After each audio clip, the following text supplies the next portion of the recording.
Nchi katika kaunti ya Bungoma hukumbwa na njaa miezi michache tu baada ya kuvuna mahindi. Ili ni kutokana na madalali ambao huwanyanyasa.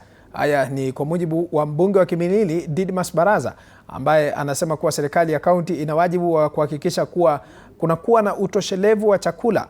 Akizungumza na runinga ya TV47, Baraza anasema kuwa serikali inafaa kuwekeza pakubwa katika vituo vya ujumlishaji wa zao la mahindi, yani aggregation centers, na kuwawekea wakulima mahindi kwa bei nafuu na kisha kuwarejeshea msimu wa njaa.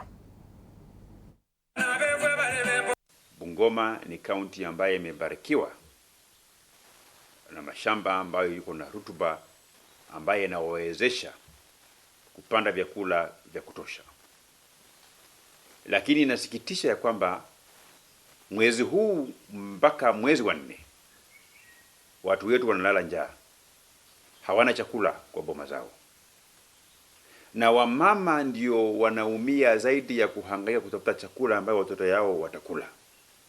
Sasa hii tunangojea mpaka mwezi wa 5 ili majani ya maharagwe ambayo tutakuwa tumepanda ndio pia tuanze kutumia hiyo, tukingojea mahindi ikomae ndio tusaidie na vyakula hapa Bungoma. Shida ni kwamba chakula ambayo tulivuna mwezi wa Disemba ama mwezi wa 11, chakula hiyo yote watu wetu waliwauzia wafanyabiashara wadogo wadogo korokoro moja ya mahindi shilingi 20. Na kuuza hiyo mahindi sio dhambi. Mimi nikiwa gavana yenu mwaka ujao nitaweka pesa ambayo tutanunua mahindi haya kwa wale wakulima wadogo wadogo ambao wangependa kuuza mahindi yao kwa rejareja ili washughulikie mahitaji kwa boma zao.